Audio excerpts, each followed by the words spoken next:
जय हिंद दोस्तों, आप लोगों को हमारे YouTube चैनल में स्वागत है। दोस्तों, आप लोगों को लूसेंट के ऑब्जेक्टिव बुक का टेस्ट सीरीज चल रहा है। दोस्तों, इस बुक से प्रत्येक एग्ज़ाम में प्रश्न पूछा जाता है। ऐसा कोई एग्ज़ाम ना हो जिसमें इस बुक से प्रश्न ना पूछा हो। तो दोस्तों, आप लोग ध्यानपूर्वक देखिएगा और याद कीजिएगा।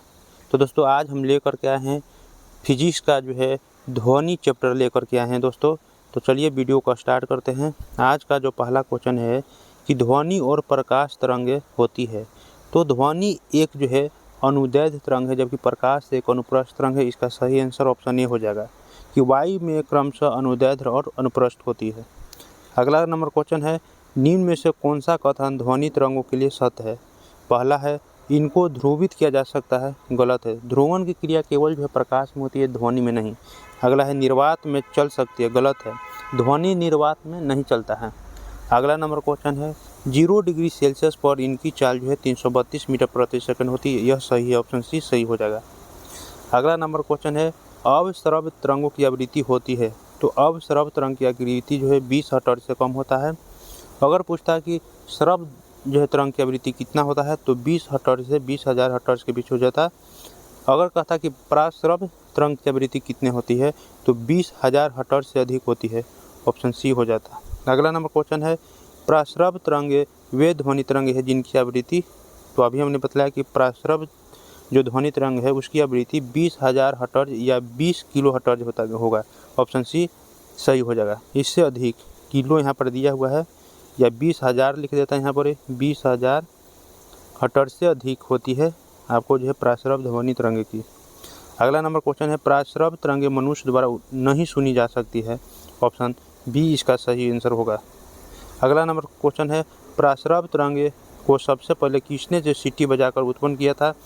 तो प्रास्रव तरंगों को सबसे पहले गाल्टे ने सीटी बजाकर उत्पन्न किया था। ऑप्शन बी सही हो जाएगा। अगला नंबर क्वेश्चन है कि शिकार परभक्षियों या बधाओं का पता लगाने के लिए चमगादड़ अथवा डॉल्फिन किस परिघटना का प्रयोग करते हैं?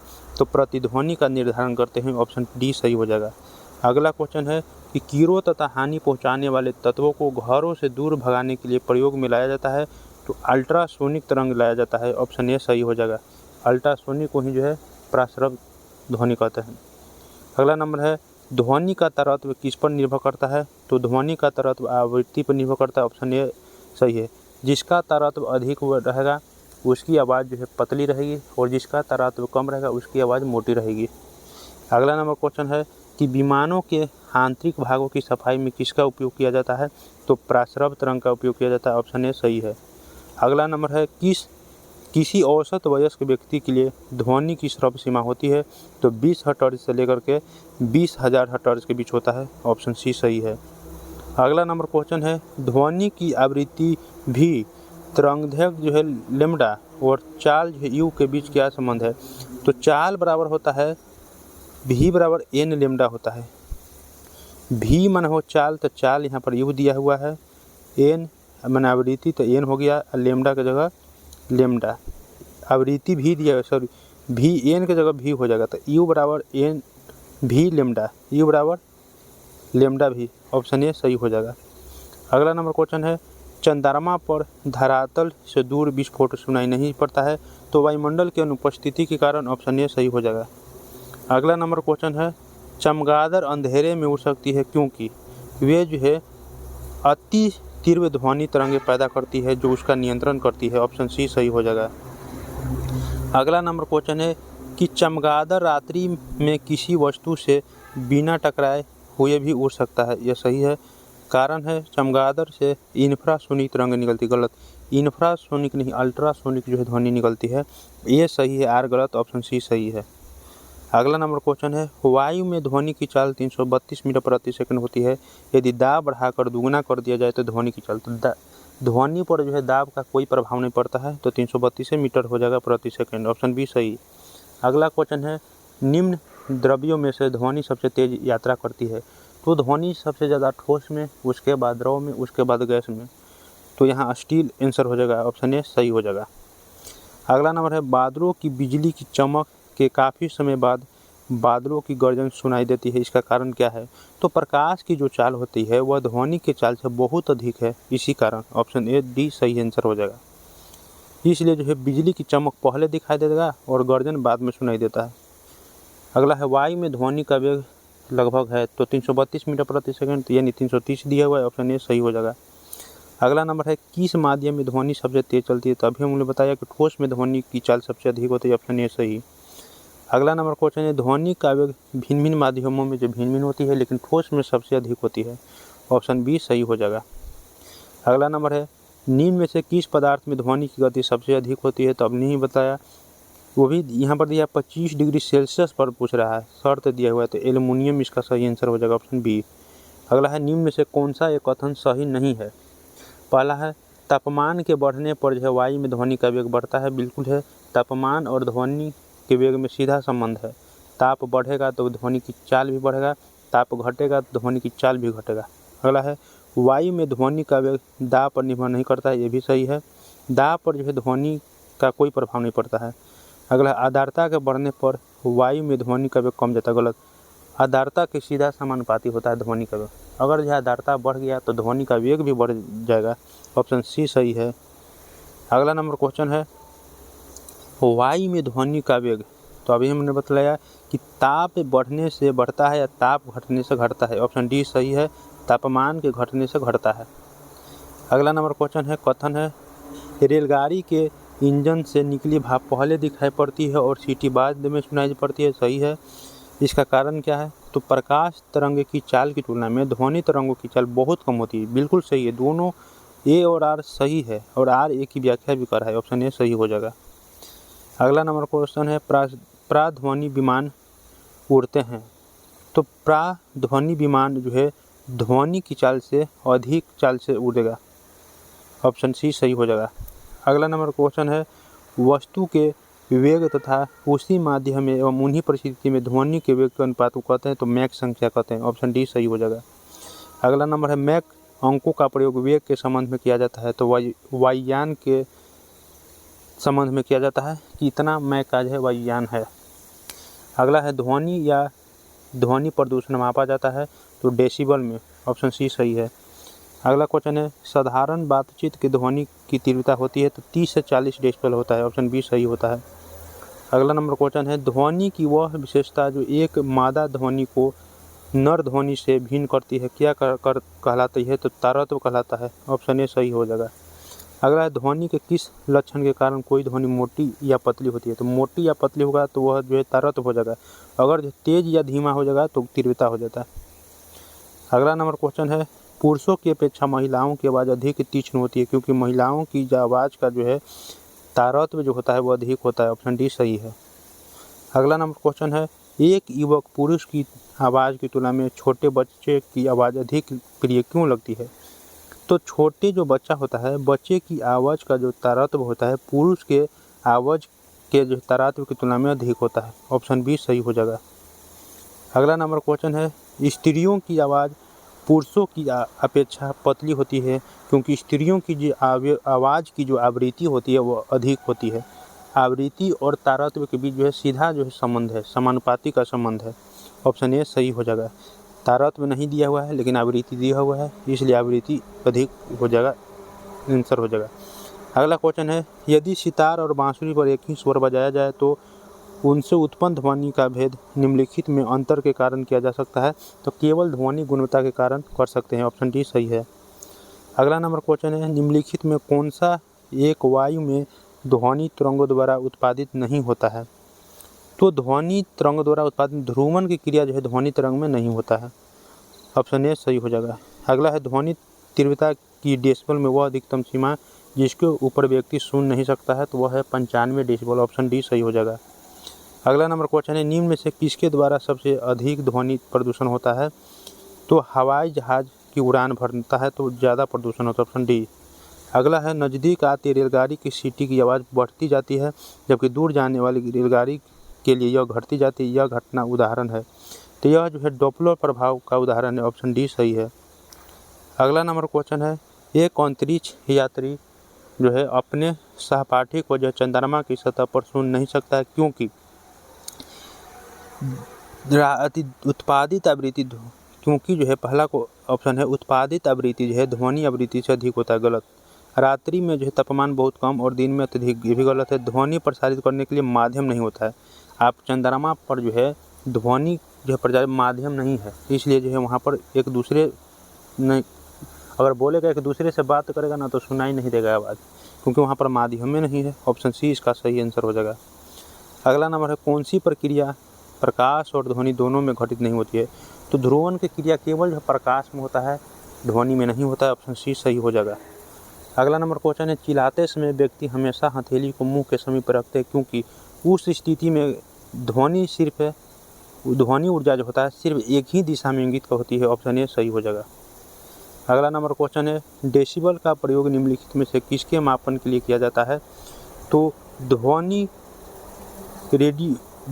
डेसिबल का प्रयोग कर रहा है कि निम्नलिखित में किसके मापन के लिए किया जाता है? तो ध्वनि की तीव्रता के लिए किया जाता है। ऑप्शन सी सही आंसर हो जाएगा। अगला है प्रतिध्वनि का कारण है, तो परावर्तन है। ध्वनि का परावर्तन ही प्रतिध्वनि का कारण है। वापस जो है जा करके टकरा करके आ जाएगा तो प्रतिध्वनि हम लोग को सुनाई देता है।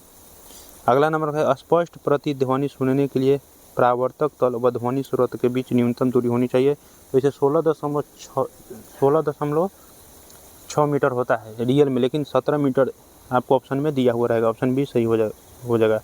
अगला नंबर है रडार की जो है कार्य प्रणाली निम्न सिद्धांत पर आधारित होती है। तो रडार की जो कार्य प्रणाली है वह रेडियो तरंग का जो है परावर्तन पर आधारित होता है। ऑप्शन जो है बी सही हो जाएगा। अगला नंबर क्वेश्चन है किसी प्रतिध्वनि को सुनने के लिए मूल आवाज़ और प्रतिध्वनि के बीच का समय अंतराल क्या होना चाहिए? 1/10 सेकंड से अधिक होना चाहिए। ऑप्शन सी सही हो जाएगा। अगला नंबर है अच्छे ऑडिटोरियम की दीवारें, छत व फर्श किसी रेशेदार पदार्थ, कालीन, ग्लास, फाइबर आदि से ढके रहते हैं। इसका उद्देश्य होता है ध्वनि का अवशोषण करके प्रतिध्वनि को रुकना। ऑप्शन डी सही हो जाएगा।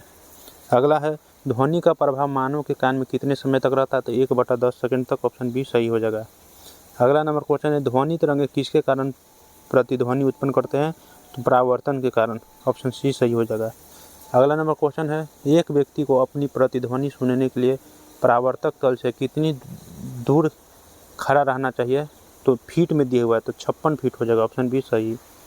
अगला नंबर है स्टेथोस्कोप ध्वनि के किस सिद्धांत पर कार्य करता है? तो स्टेथोस्कोप जो होता है वह परावर्तन के सिद्धांत पर कार्य करता है। ऑप्शन ए सही हो जाएगा।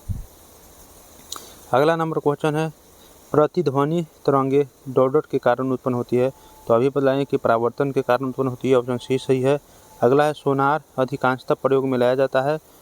तो सोनार जो है संचालकों द्वारा। अगला नंबर क्वेश्चन है अनुरणन काल तथा हॉल के आयतन के बीच संबंध का प्रतिपादन किया है। तो सेबिन ने। ऑप्शन सी सही आंसर होगा। अगला नंबर क्वेश्चन है कि गुंजहीन हॉल का अनुरणन काल होता है। तो 0 सेकंड। ऑप्शन ए सही हो जाएगा। अगला नंबर क्वेश्चन है जब सेना पुल को पार करती है तो सैनिकों को कदम से कदम मिलाकर न चलने का निर्देश दिया जाता है क्योंकि पैरों से उत्पन्न ध्वनि के अनुनाद के कारण पुल टूटने का खतरा रहता है। ऑप्शन बी सही हो जाएगा। अगला नंबर क्वेश्चन है हम रेडियो की घुंडी घुमाकर भिन्न भिन्न स्टेशनों के कार्यक्रम सुनते हैं, यह संभव है? तो अनुनाद के कारण। ऑप्शन ए सही हो जाएगा। अगला नंबर क्वेश्चन है कहा जाता है कि जब जो है तानसेन गाता था तो खिड़की के कांच या कांच के गिलास के टुकड़े हो जाते थे। यदि ऐसा संभव भी हो तो यह ध्वनि के किस गुण के कारण होता है? तो यह अनुनाद के कारण होता है। ऑप्शन सी सही है। अगला नंबर है जब हम जल के नीचे सुराही भरने के लिए रखते हैं तो वह जैसे जैसे सुराही भरती जाती है वैसे वैसे हमें विशेष प्रकार की ध्वनि सुनाई देती है। इसका कारण क्या है? तो इसका भी कारण जो है अनुनाद है। ऑप्शन सी सही हो जाएगा। अगला क्वेश्चन है रेडियो का जो है समस्वरण स्टेशन उदाहरण है, तो ये भी जो अनुनाद का ही उदाहरण है। ऑप्शन बी सही हो जाएगा। अगला क्वेश्चन है जब किसी स्थान पर 2 लाउड स्पीकर साथ साथ बजते हैं तो किसी स्थान विशेष पर बैठे श्रोता को इनकी ध्वनि नहीं सुनाई देती है, इसका कारण है? तो व्यतिकरण है। कहीं पर सुनाई देगा, कहीं पर सुनाई नहीं देगा, कहीं पर तेज सुनाई देगा, कहीं पर सुनाई नहीं देता है व्यतिकरण में। अगला क्वेश्चन है समुद्र में स्थान स्थान पर ऊंचे प्रकाश घर बनाए जाते हैं जहां से बड़े बड़े सायरन बजाकर जहाज़ों को संकेत भेजे जाते हैं। कभी कभी जहाज़ नीरव क्षेत्र में पहुंच जाते हैं जहां सायरन की ध्वनि सुनाई नहीं देती है। ये निरोच्छेद ध्वनि तरंगों के किस गुण के कारण निर्मित होती है? तो ये भी बतलाए कि व्यतिकरण के कारण होता है कि कहीं पर सुनाई देता है, वहीं पर नहीं सुनाई देता है। अगला नंबर है, जब हम कमरे के अंदर बैठे रहते हैं तो यद्यपि हम बराबर के कमरे में बातचीत करने वाले व्यक्तियों को देखते हैं तो नहीं, परंतु उनकी आवाज़ अवश्य सुन लेते हैं। इनका कारण क्या है? तो इसका कारण जो है विवर्तन है। ऑप्शन डी सही आंसर है। अगला नंबर है, किसी ध्वनि स्रोत की आवृत्ति में होने वाले उतार चढ़ाव को कहते हैं तो उसे आप कहते हैं डॉपलर प्रभाव। ऑप्शन बी सही हो जाएगा। अगला नंबर है, डॉपलर प्रभाव संबंधित है तो डॉपलर प्रभाव जो है ध्वनि से संबंधित है। अगला नंबर है, पास आती हुई रेलगाड़ी की सीटी की आवृत्ति या तीक्ष्णता बढ़ती जाती है, ऐसा किस घटना के कारण होता है? तो डॉपलर प्रभाव के कारण ही होता है। ऑप्शन बी सही है। अगला नंबर क्वेश्चन है, आर्द्र वायु में ध्वनि का वेग शुष्क वायु की तुलना में अधिक होता है क्योंकि आर्द्र वायु में शुष्क वायु की तुलना में घनत्व कम होता है। ऑप्शन बी सही आंसर हो जाएगा। अगला नंबर है, निम्नलिखित कथनों में से कौन सा सही है? ध्वनि का वेग जो होता है, पहला ऑप्शन है कि माध्यम की प्रकृति पर निर्भर नहीं करता है। गलत, माध्यम की प्रकृति पर निर्भर करता है। अगला है, गैसों में अधिकतम और द्रव में न्यूनतम। गलत है, गैस में न्यूनतम और जो है ठोस में अधिकतम होगा। अगला है, ठोसों में अधिकतम और द्रव में न्यूनतम। गलत है। अगला है, ठोसों में अधिकतम और गैसों में न्यूनतम। ऑप्शन डी सही हो जाएगा। अगला नंबर क्वेश्चन है, निम्नलिखित कथनों में से कौन सा एक सही नहीं है? फिर नहीं पहचानना है। पहला है, गैसों में ध्वनि तरंगों की प्रकृति जो है अनुदैर्ध्य होती है। दूसरा है, हर्ट्ज 20 हर्ट्ज से कम आवृत्ति की ध्वनि तरंगे प्राश्रव तरंग कहलाती है। 20 हर्ट्ज से कम आवृत्ति की तरंगे अपश्रव तरंग कहलाती है। ऑप्शन बी सही हो जाएगा। सही नहीं पूछ रहा था तो यह बी जो है सही नहीं है। अगला नंबर क्वेश्चन है, निम्नलिखित में से किस एक प्रकार की तरंग का प्रयोग रात्रि जो है दृष्टि उपकरण में किया जाता है? तो अवरक्त तरंग का प्रयोग किया जाता है। ऑप्शन बी सी सही है। अगला नंबर क्वेश्चन है, निम्नलिखित में से किस एक में ध्वनि चाल सबसे अधिक होती है? तो 0 डिग्री सेल्सियस पर वायु में लकड़ी में जो है ठोस में सबसे ज़्यादा होता है तो लकड़ी यहाँ पर आंसर हो जाएगा। ऑप्शन डी सही हो जाएगा। अगला नंबर क्वेश्चन है, एक जेट वायुयान 2 मैक के वेग से हवा में उड़ रहा है। जब ध्वनि का वेग 332 मीटर प्रति सेकंड है तो वायुयान की चाल हो गई, तो 2 से गुना कर दिए 332 में, तो 664 आंसर हो जाएगा मीटर प्रति सेकंड। मैक संख्या बराबर होता है ध्वनि का वेग बटा वायुयान की चाल, तो इसको आप निकाल लीजिए। अगला नंबर क्वेश्चन है, लगभग जो 20 डिग्री सेल्सियस के तापक्रम पर किस माध्यम में ध्वनि की गति अधिकतम रहेगी? तो लोहा हो जाएगा। ऑप्शन डी सही हो जाएगा। अगला नंबर है, एक जैव पद्धति जिसमें प्राश्रव ध्वनि का उपयोग किया जाता है तो वह हो जाएगा सोनोग्राफी। अगला नंबर क्वेश्चन है, कौन सी तरंगे शून्य में संचरण नहीं कर सकती है? तो ध्वनि जो शून्य में संचरण नहीं होगा।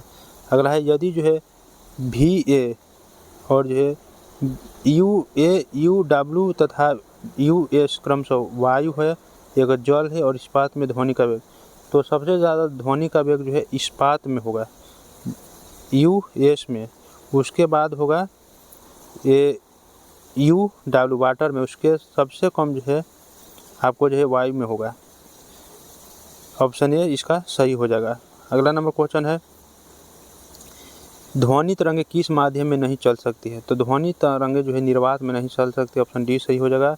अगला क्वेश्चन है, वह उपकरण जो ध्वनि तरंगों की पहचान तथा रिजु रेखन के लिए प्रयुक्त है क्या जो है कहलाता है? तो वह जो है सोनार कहलाता है। ऑप्शन बी सही है। अगला नंबर क्वेश्चन है, श्रव्य ध्वनि तरंगों की तुलना में प्राश्रव्य तरंगे जो होती है उच्चतर आवृत्ति की होती है। ऑप्शन बी सही हो जाएगा।